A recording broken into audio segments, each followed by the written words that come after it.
The stars looked different from the bridge of the UES Harmony. Captain Jake Morrison stood near the main window, watching the alien space station grow larger as they approached. It was massive, built from dark metal that seemed to absorb light, rather than reflect it. Strange symbols covered its surface, glowing with a red light that made Morrison feel uneasy. "First time seeing alien architecture, Captain?" Ambassador Richard Hayes asked as he joined Morrison at the window. Hayes was a tall man in his 50s with gray hair and kind eyes. He carried a leather briefcase that contained Earth's hopes for peace. "Yes, sir," Morrison replied. "It looks like they built it for war, not for meetings." Hayes smiled gently. "Many species express themselves differently through their buildings. What looks warlike to us might simply be their idea of beauty. We must not judge too quickly." Morrison nodded but kept his concerns to himself. He had been a soldier before becoming a diplomatic escort, and every instinct he had developed over 20 years of military service was telling him something was wrong. The station had too many weapon ports, too many ships patrolling around it, and too many signals being broadcast on military frequencies. "Sir, we're receiving a communication from the station," called Lieutenant Susan Park from her position at the communications console. "Put it through," Hayes said, straightening his formal diplomatic uniform.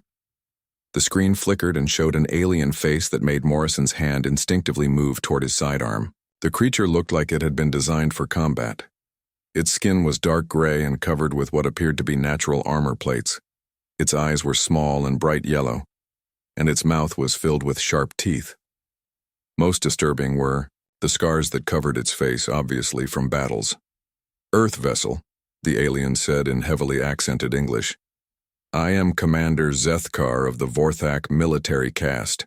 So Earth sends us weaklings who speak of surrender. We had hoped for warriors." Hayes stepped forward with a diplomatic smile. "Commander Zethkar, I am Ambassador Richard Hayes representing the United Nations of Earth. We come in peace, seeking friendship and cooperation between our peoples. There has been some misunderstanding. We do not come to surrender, but to negotiate." The alien tilted its head in what might have been confusion. "Your words translate strangely. Peace and surrender sound the same in your transmissions. Are they not the same concept for your species?" Morrison felt his stomach drop. He had studied alien languages during his military training, and he knew that translation errors could cause serious problems. But this seemed like more than a simple mistake. "No, Commander," Hayes said patiently. "Peace means we wish to be friends. Surrender means to give up in defeat. We have not been defeated, and we offer friendship freely." "Friendship," Zethkar repeated the word like it tasted bad. "This is another concept that translates poorly. You will dock at Port 7. War Prime Thexmore wishes to examine these Earth creatures who speak in riddles." The screen went dark. Hayes turned to Morrison with a concerned expression. "That did not go as planned." "Sir, with respect, nothing about this feels planned," Morrison said. "Did you notice how he called us creatures, not people? And this War Prime title suggests their leader is military, not civilian." Hayes nodded thoughtfully. "Different cultures organize themselves differently, Captain. We must remain open-minded and patient. Our mission is to prevent a war, not to judge their society." The Harmony docked with the alien station 20 minutes later. Morrison insisted on bringing a security team, but Hayes limited him to 2 unarmed guards. "We must show our peaceful intentions," Hayes explained. The docking bay was enormous and filled with alien soldiers. They all looked similar to Commander Zethkar, but Morrison noticed differences in their armor and weapons that suggested different ranks and specialties. What worried him most was how they all turned to stare at the humans with expressions that looked more like hunters examining prey than diplomats greeting guests. Commander Zethkar approached them with several other aliens. "Earth creatures," he said without any greeting. "You are smaller than our intelligence report suggested. Are you juveniles of your species?" "No, Commander," Hayes replied politely. "We are adult humans. I have brought gifts from Earth as tokens of friendship and goodwill." Hayes opened his briefcase and removed several items. A book of human poetry, a small sculpture representing peace, and a recording of classical music. He presented them to Zethkar with a slight bow. The alien commander looked at the gifts with what appeared to be growing confusion. He spoke to his companions in their own language, which Morrison's translation device rendered as rapid, harsh sounds. Then Zethkar looked back at Hayes. "These are tribute offerings," he said. "You acknowledge defeat and offer payment for mercy.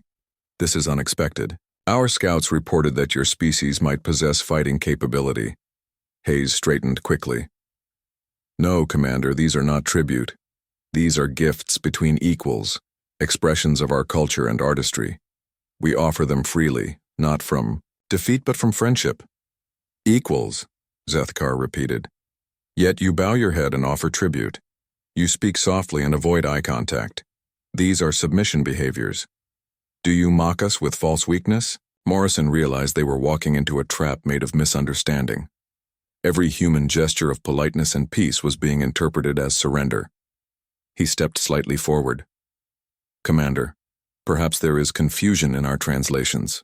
Ambassador Hayes represents a peaceful Earth, but Earth is not defenseless. We simply prefer negotiation to conflict." Zethkar's yellow eyes focused on Morrison with new interest. "You speak differently than the tribute bringer. Are you of a different caste?" Before Morrison could answer, Hayes intervened. "Captain Morrison is my military escort, but we both serve the same peaceful mission. We hope to establish trade agreements, cultural exchanges, and mutual defense pacts with your confederation." "Defense pacts," Zethkar said, and Morrison heard what sounded like laughter from the other aliens. "You wish us to protect you. This confirms the tribute interpretation." "No," Hayes said, his diplomatic patience beginning to show strain. "Mutual defense means we protect each other as allies and friends." "Friends," Zethkar said again. "This word has no proper translation in Vorthak. The closest concept is bonded battle companions who have proven themselves worthy through combat. Have you come to fight us to prove your worthiness for bonding?" Hayes looked confused. "We have come to avoid fighting. Fighting leads to death and destruction. Surely rational beings can find better solutions to their differences."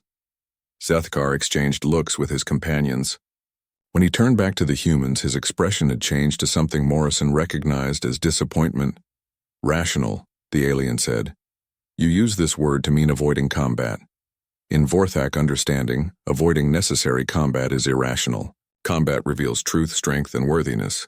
Avoiding combat reveals weakness, deception, or madness." Morrison felt the situation slipping away from them. Hayes was applying human logic to an alien mindset, and it was failing badly. "Come," Zethkar said finally. "War Prime Thexmore will examine you personally. Perhaps he can understand what Earth truly wants." As they walked through the station corridors, Morrison noticed more disturbing details. The walls were covered with what appeared to be battle trophies, weapons, armor pieces, and other items that looked like they had been taken from defeated enemies. The aliens they passed all carried weapons as casually as humans might carry tools. Children, if the smaller aliens were children, played games that looked like combat training. Hayes walked beside him, still carrying his briefcase of peaceful proposals, but Morrison could see doubt beginning to creep into the ambassador's confidence. The cultural gap was wider than anyone on Earth had imagined. "Captain," Hayes said quietly, "I am beginning to understand that our assumptions about universal peaceful intentions may have been naive." "Yes, sir," Morrison replied. "I think we may have walked into something more dangerous than a diplomatic meeting." The meeting room was more like a war chamber than a place for diplomatic talks. Weapons hung on every wall, and the table was made from what looked like the hull of a destroyed spaceship.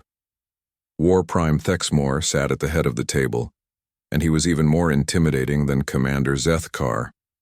His armor was covered with more scars, and several alien skulls decorated his shoulders.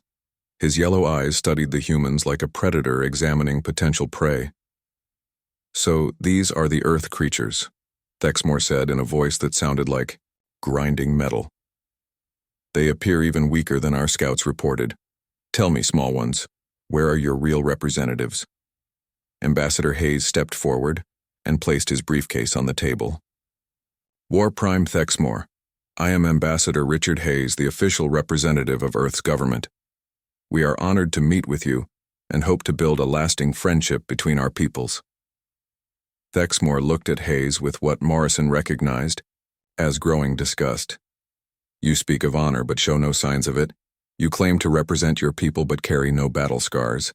Are you a puppet sent by your true leaders? I am a diplomat, Hayes explained patiently. On Earth, we resolve conflicts through discussion and negotiation, not through battle. Violence is our last choice, not our first. Last choice, Thexmore repeated slowly. This means you fight only when forced, when all other options are gone, when defeat is certain. He turned to his companions and spoke in their language.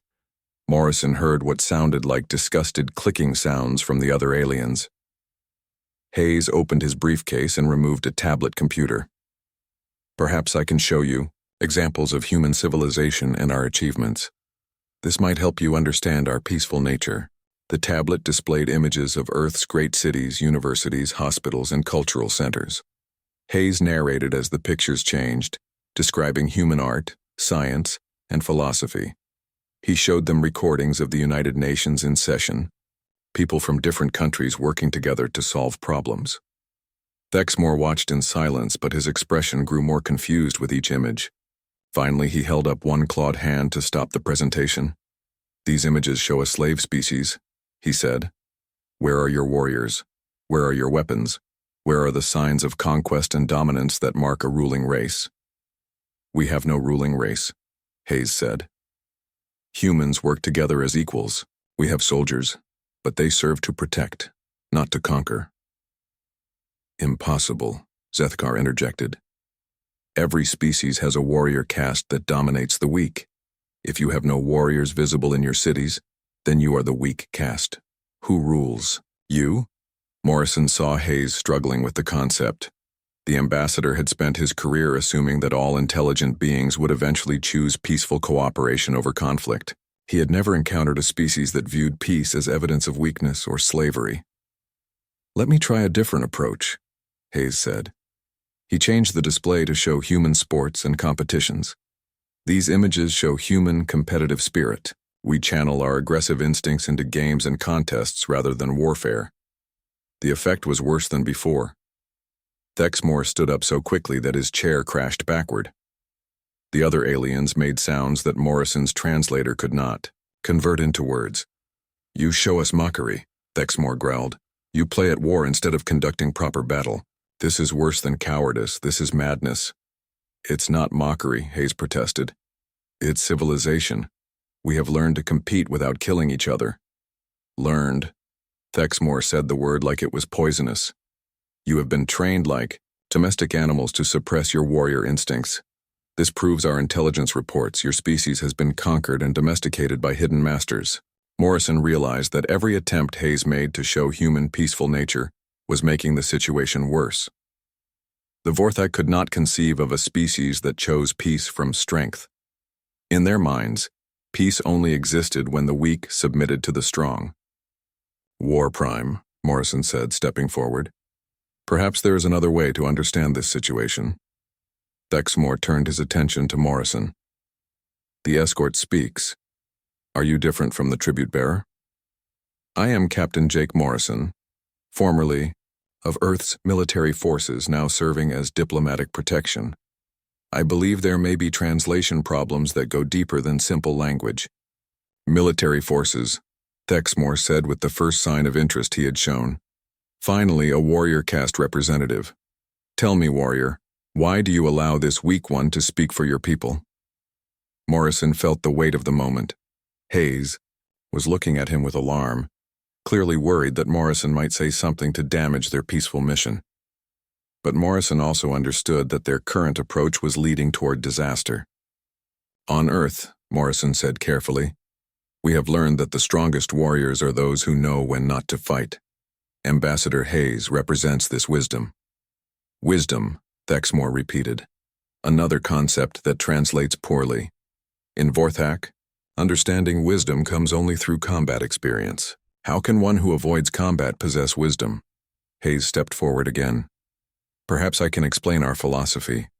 We believe that intelligence should guide strength, not the other way around. A wise being looks for solutions that benefit everyone, not just the winner of a fight. The reaction was immediate and negative. Several of the Vorthak made hissing sounds, and Zethkar actually drew his weapon halfway from its sheath before Thexmore gestured for calm. "You speak of benefiting everyone," Thexmore said dangerously. "This is the philosophy of a hive mind, a collective consciousness that has no individual will. Are humans a hive species controlled by a central intelligence?" "No," Hayes said quickly. "We are individuals who choose to cooperate." "Choose," Thexmore said. "Individual beings who voluntarily surrender their individual interests for collective benefit. This is not cooperation. This is either mind control or genetic defect." Morrison saw Hayes's diplomatic training cracking under the strain of impossible cultural differences. Every human virtue was being interpreted as evidence of weakness, mind control, or biological inferiority. "War Prime," Morrison said, trying a different approach. "What would convince you that humans are capable warriors?" Thexmore considered the question. "Battle. Combat. The testing of strength against strength, will against will, life against death. Only through proper warfare can the true nature of a species be known." "But if we fought you," Hayes said desperately, "people would die, resources would be wasted. Both our peoples would suffer. Surely there must be a better way." "Suffering," Thexmore said, "is how strength is forged. Death is how the weak are separated from the strong. Waste is impossible when the outcome is truth. You fear these things because you are weak." Morrison watched Hayes's face go pale. The ambassador was beginning to understand that his greatest diplomatic skills were useless here. Everything he had been trained to do was being interpreted as proof of human inferiority. Thexmore stood and walked around the table until he was standing directly in front of Hayes. The alien was nearly 2 feet taller than the human ambassador, and his natural armor made him appear even more massive. "Earth creature," Thexmore said slowly. "Your species has exactly 3 standard cycles to prove its worthiness. You will return to your weak masters and demand that they declare proper war against the Vorthak Confederation. We will meet you in honorable battle and determine through combat whether humans deserve to exist as a free species." "And if we refuse?" Hayes asked quietly. "Then we will assume you are already a conquered slave species with no masters worth fighting. We will claim your territory and your resources without the honor of battle. Your people will become our servants, as they apparently already are to their hidden rulers." Hayes looked around the room at the alien faces surrounding him. Morrison could see the ambassador finally understanding that they had walked into a situation where his peaceful intentions were not just unwelcome but actively dangerous. 3 cycles, Thexmore repeated. "Declare war or be claimed as property. These are your only choices." Morrison felt his military instincts taking over as he realized their diplomatic mission had just become something much more serious.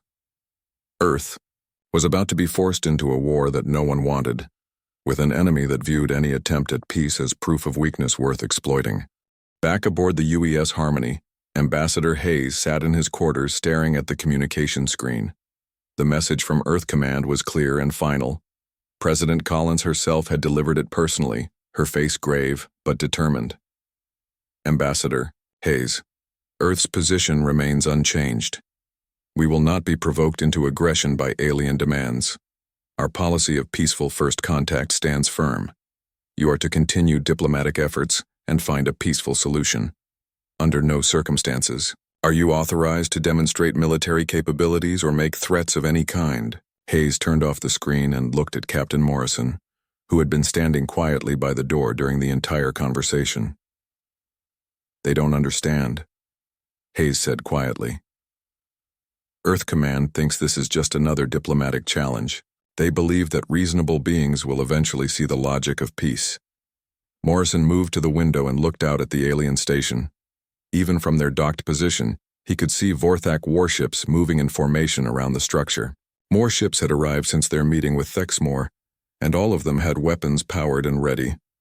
"Sir, I've been monitoring their communications," Morrison said. "They're not just planning to attack Earth. They're turning this whole situation into some kind of entertainment." Hayes looked up with alarm. Entertainment? Morrison activated a wall screen and showed Hayes what his intelligence equipment had. Intercepted. The screen displayed what appeared to be a Vorthak broadcast network. Alien commentators were discussing the human delegation with what sounded like amusement and contempt. They're broadcasting our meetings across their entire confederation, Morrison explained. To them, watching humans try to negotiate is like watching a comedy show. They find our peaceful behavior funny and pathetic. Hayes watched the broadcast with growing horror. The Vorthak commentators were showing clips of his diplomatic presentations, with alien laughter dubbed over his attempts to explain human civilization. His gifts of art and literature were being displayed as examples of tribute from a conquered species. But there's something else, Morrison continued. I've been analyzing their military communications and I found something interesting. They're genuinely confused by human behavior patterns. They've been running psychological profiles on us, trying to understand what Earth's real strategy might be. What do you mean? Hayes asked. Morrison changed the display to show intercepted Vorthak intelligence reports. They can't figure out why a species with our apparent technology level would behave the way we do. Some of their analysts think we're pretending to be weak to hide some kind of trap. Others believe we might be controlled by a more powerful species that stays hidden. Hayes studied the reports with growing understanding. So they're not just dismissing us as weak, they're trying to solve what they see as a puzzle. Exactly. And that gives us an opportunity if we're willing to take it. Hayes looked at Morrison with sudden concern. Captain, you're not suggesting we actually threaten them, are you? Our orders are clear. No, sir, not threaten, but maybe we can show them that humans are more complex than they understand without actually being aggressive. Hayes considered this carefully. His diplomatic training told him that finding common ground required understanding the other party's perspective. The Vorthak respected strength and viewed peace as weakness, but they were also intelligent enough to be confused by contradictions in human behavior. What do you propose? Hayes asked. Let me attend the next meeting as your military advisor, instead of just your escort. Not to make threats, but to show them that humans do have a warrior class. Maybe if they see that our peaceful choice comes from someone who understands war, they'll interpret it differently. Hayes was quiet for several minutes, weighing the risks. Finally, he nodded. We'll try it.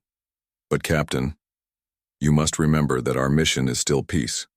We cannot afford to escalate this situation. The next morning, they returned to the alien station. This time, Morrison wore his formal military uniform instead of the plain diplomatic escort outfit. Hayes had also changed his approach, bringing Morrison forward as an equal partner rather than a subordinate. Commander Zethkar met them at the docking bay, and Morrison immediately noticed the alien's reaction to his military uniform. Zethkar's yellow eyes focused on Morrison's rank insignia and service ribbons with obvious interest. The escort wears warrior markings today, Zethkar observed. Are you finally showing your true nature, Earth creatures? Commander, Hayes replied. I would like to present Captain Jake Morrison, military advisor to the Earth diplomatic mission. Perhaps he can help clarify some of the misunderstandings between our peoples. As they walked through the station corridors, Morrison noticed that other Vorthak were looking at him differently than they had looked at Hayes. His military bearing and uniform seemed to register in their minds as something familiar and worthy of attention. In the meeting room, War Prime Thexmore was waiting with the same group of alien officers. But this time, his attention immediately focused on Morrison rather than Hayes. So, Thexmore said, Earth finally sends a proper representative. Tell me, warrior, what is your rank and combat experience? Morrison stood at attention. I am Captain Jake Morrison, formerly of Earth Special Operations Command. I served in the Titan War and commanded combat units in 17 separate engagements. Thexmore leaned forward with sudden interest. Titan War? This was conflict between human factions? Yes, War Prime. It was a civil war between human colonies. The fighting lasted 3 years and required extreme measures to resolve. Civil war, Thexmore repeated. Internal combat between members of the same species. This is proper behavior for establishing dominance hierarchy. Tell me more of this conflict. Hayes looked nervous, but Morrison continued carefully. The war taught us that combat between humans is extremely costly and destructive. Both sides possessed advanced weapons and tactics. The casualties were severe. Casualties, one of the other Vorthak officers said. How severe? Morrison paused, choosing his words carefully. Severe enough that both sides agreed never to fight each other again. We learned that human warfare is too effective for our own good. Thexmore exchanged looks with his companions. Too effective, explain this concept. War Prime. Humans have developed warfare methods that can destroy entire planets. We discovered that if we use our full military capabilities against each other, we might destroy our entire species, so we choose peace not from weakness but from necessity. The room fell silent. Morrison could see the aliens processing this information, trying to fit it into their understanding of human behavior. You claim, Thexmore said slowly, that humans avoid war because you are too effective at it? Yes, War Prime. We have learned that our greatest enemy is ourselves, so we developed diplomacy as a weapon against our own destructive capabilities. Hayes was staring at Morrison with a mixture of admiration and concern. Morrison was walking a fine line, telling the truth without making actual threats. Show us, Zethkar demanded suddenly. If humans are such effective warriors, provide proof. Morrison looked at Hayes, who gave a small nod. Morrison activated his personal tablet and accessed his military service records. The screen displayed footage from the Titan War, but he was careful to show only defensive actions and humanitarian operations. This is human military doctrine, Morrison explained. As the images played, we train our soldiers to accomplish objectives with minimum necessary force, to protect civilians even during combat, and to rebuild what war destroys. The Vorthak watched the footage with growing fascination. They saw human soldiers operating in environments that would kill most species using technology they had never seen before, and demonstrating tactical thinking that impressed them. Your warriors fight to preserve rather than destroy, Thexmore observed. This is unusual but not necessarily weak. War Prime, Morrison said carefully. Humans learned long ago that the greatest victory is the war you never have to fight. Ambassador Hayes represents this philosophy. He is not weak. He is strong enough to choose peace. Thexmore was quiet for a long time, studying both humans with new interest. Finally, he spoke. This changes the situation. If humans truly possess effective warfare capabilities but choose not to use them, then your peaceful approach may not be surrender after all. Hayes stepped forward hopefully. Then perhaps we can find a way to build understanding between our peoples without conflict. Perhaps, Thexmore said. But understanding requires testing. We propose a compromise. Instead of full war, we will conduct limited military exercises between Vorthak and human forces. Through these exercises, we will learn whether human claims of effective warfare are truth or deception. Morrison felt both relief and concern. They had avoided immediate war, but now Earth would have to prove its military capabilities without actually fighting. It was better than the ultimatum they had faced, but it was still dangerous. We will need to contact Earth Command for authorization, Hayes said. You have 1 cycle to respond, Thexmore replied. Prove your strength through controlled combat or face the consequences of being judged weak and unworthy. Captain Morrison stood in the communication room of the UES Harmony, waiting for Earth Command's response to their request. Ambassador Hayes paced nervously behind him, clearly uncomfortable with the direction their mission had taken. Captain, Hayes said quietly, I need to know something before we proceed. When you showed them those military records, were you telling the complete truth about human warfare capabilities? Morrison turned to face the ambassador. For the first time since their mission began, his expression was not that of a diplomatic escort but of a professional soldier. Sir, I need to tell you something about my background that wasn't in your briefing files. I wasn't just a special operations commander during the Titan War. I was part of a unit that specialized in what we called total warfare scenarios. Hayes stopped pacing. What does that mean? It means, sir, that when conventional military tactics failed, my unit was called in to end conflicts by any means necessary. We were trained to use psychological warfare, environmental manipulation, resource denial, and systematic elimination of enemy capabilities. Morrison activated his personal files on the communication console. What I showed the Vorthak was our humanitarian operations and defensive actions. I didn't show them what human soldiers are capable of when we stop trying to minimize casualties and start trying to end wars quickly. The screen displayed classified military footage that Hayes had never seen before. Human soldiers moving through hostile environments like they were built for it, using weapons and tactics that seemed more like science fiction than military reality, adapting to impossible situations with creativity that bordered on terrifying.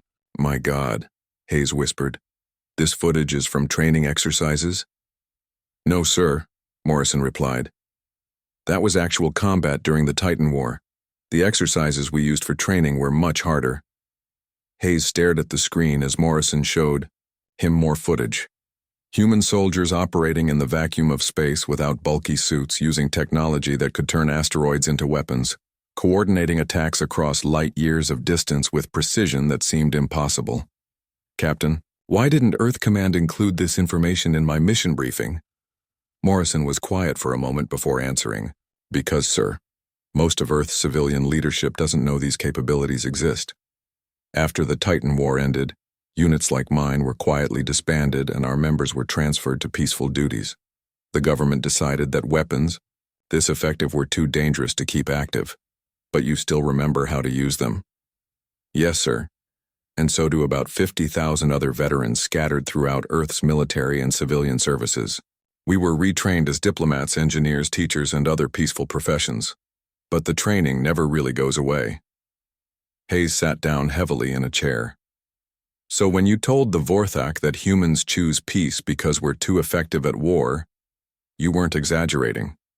"No, sir, I wasn't. During the Titan War, we developed weapons that could destroy entire star systems. We created tactics that could turn enemy populations against their own governments. We learned how to fight wars that the enemy couldn't even recognize as wars until they had already lost." The communication console chimed with an incoming message from Earth Command. President Collins appeared on the screen, but this time she was accompanied by Admiral Chen, the head of Earth's military forces. "Ambassador Hayes, Captain Morrison," the president began. "We have reviewed your situation reports and the Vorthak demands. Admiral Chen has provided me with additional information about Captain Morrison's background that was not included in your original briefing." Admiral Chen stepped forward. "Captain Morrison, you are hereby authorized to demonstrate human military capabilities to the Vorthak, but with strict limitations. You may show them our tactical thinking and training methods, but you are not authorized to reveal our most advanced weapons or strategic capabilities." Morrison stood at attention. "Understood, Admiral. What about the military exercises the Vorthak have requested?" "Earth Command is willing to participate in limited war games," the Admiral replied. "We will send a small fleet of training vessels to demonstrate human military doctrine. Your job is to make sure the Vorthak understand that what they see represents our restraint, not our limitations." After the communication ended, Hayes looked at Morrison with new understanding.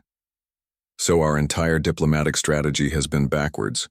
We've been trying to prove we're peaceful when we should have been proving we're strong enough to choose peace."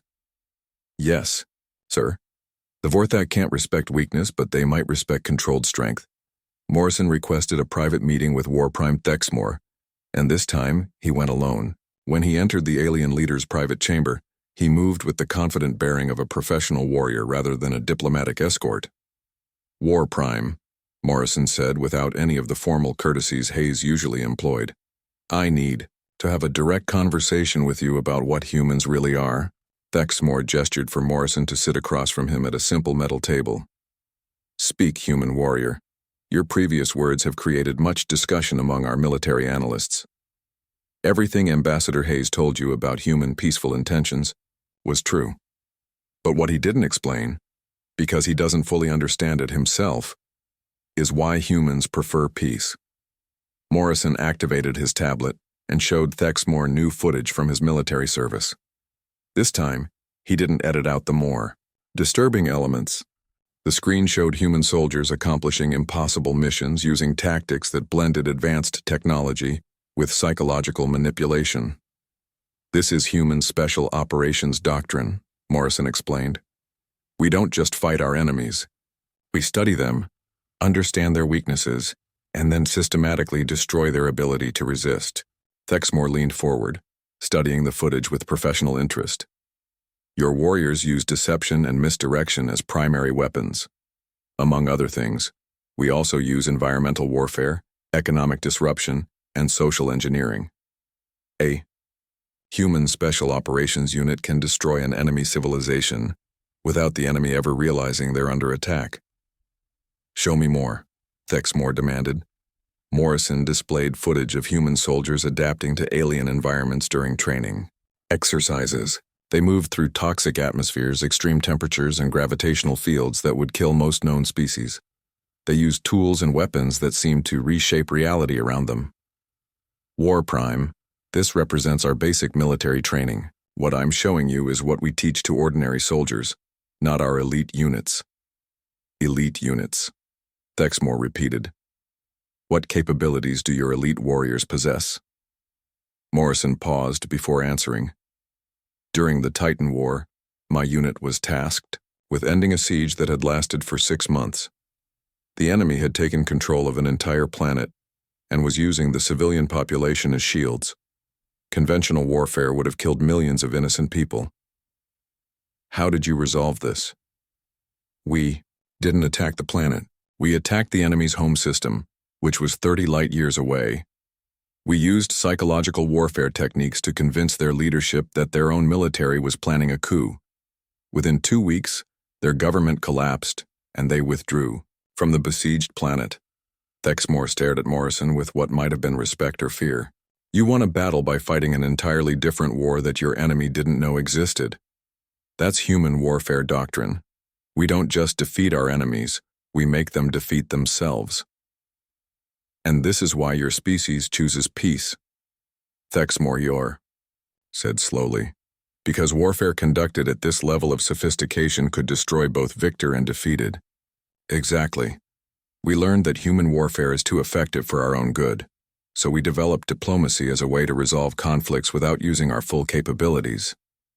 Thexmore was quiet for several minutes, processing what he had learned. When he spoke again, his tone had changed completely.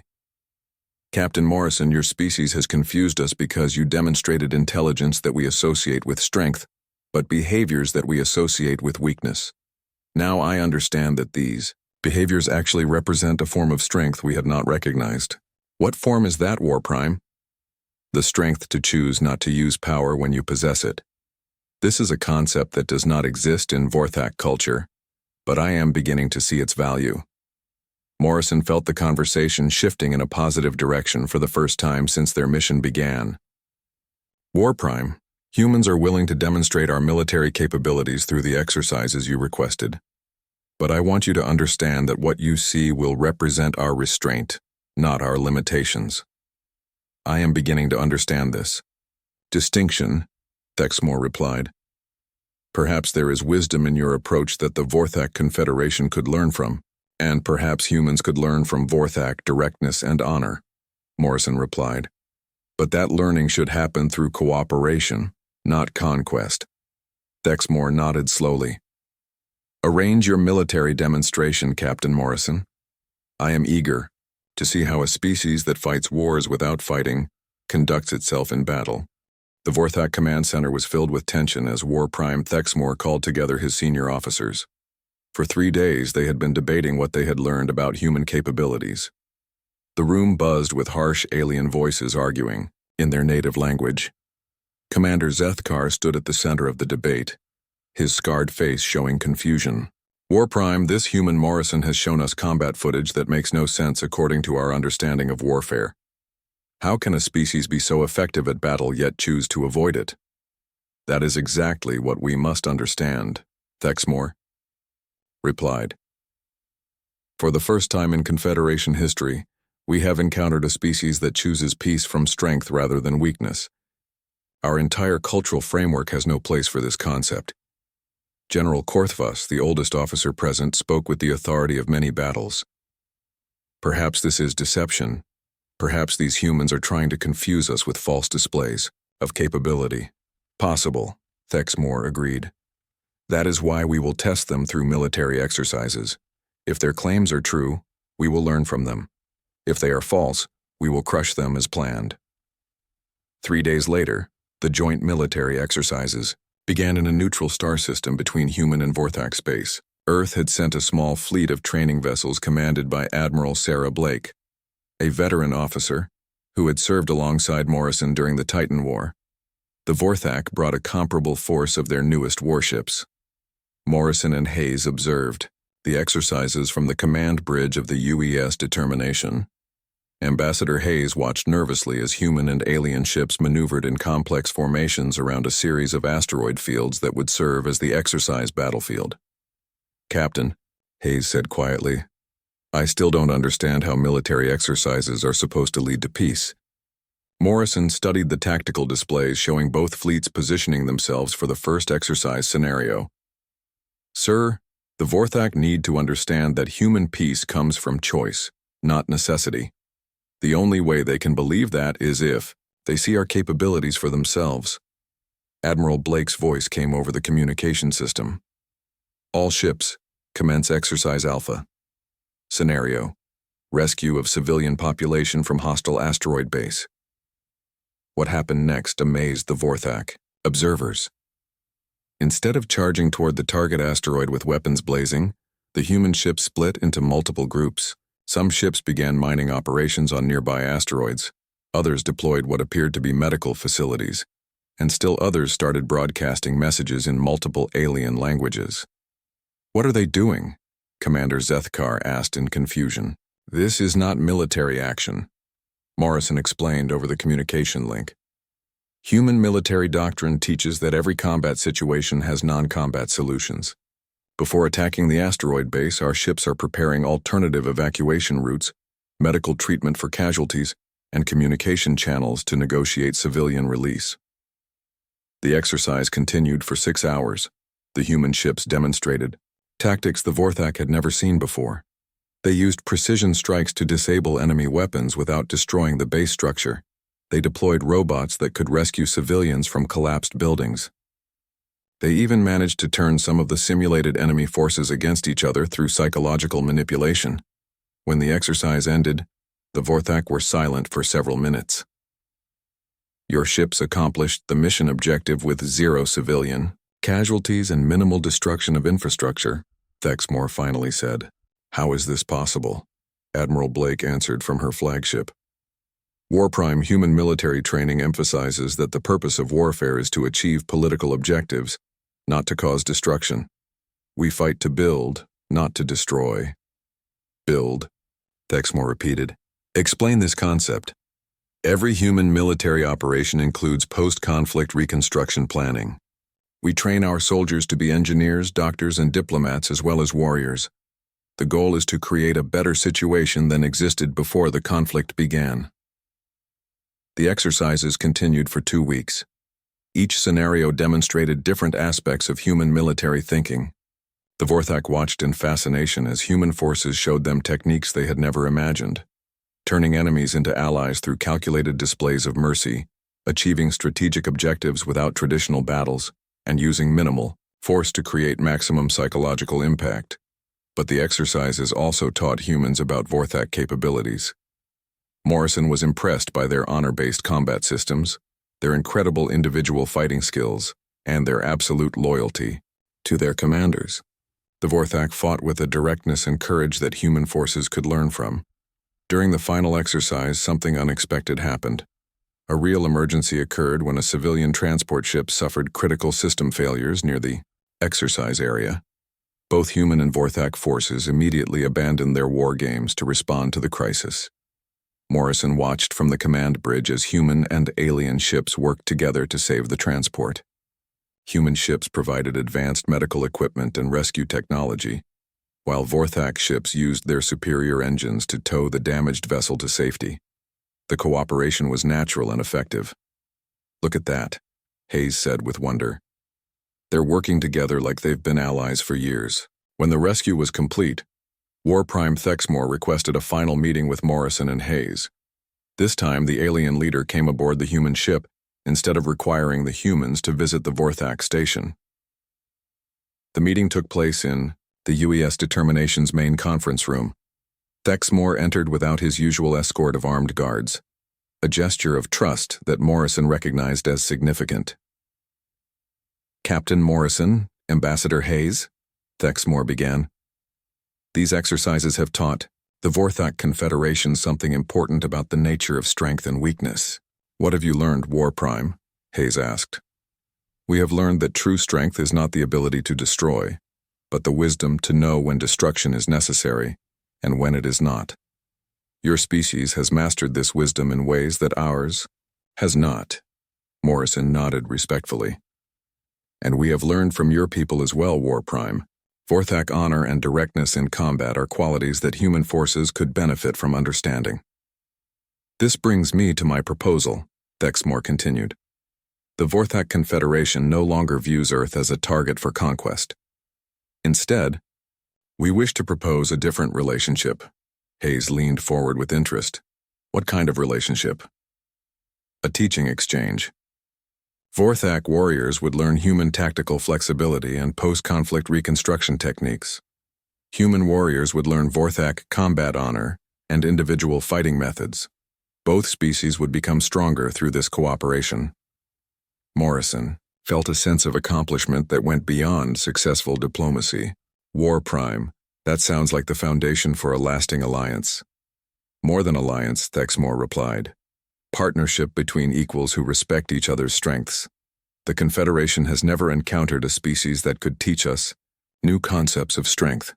We are eager to learn from you, just as you might learn from us." Ambassador Hayes smiled for the first time since their mission began. "War Prime, on behalf of Earth, I accept your proposal. This is exactly the kind of relationship we had hoped to build."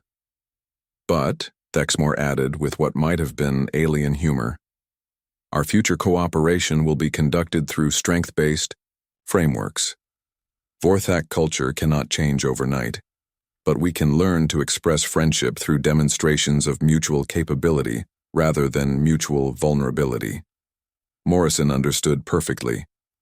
"So instead of traditional diplomatic meetings, we'll have joint training exercises and cultural exchanges between our military units." "Exactly. We will build trust through shared strength rather than shared weakness."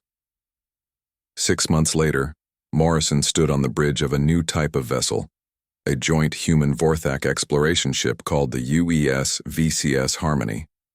The ship's crew included both human and alien officers working together to explore unknown regions of space.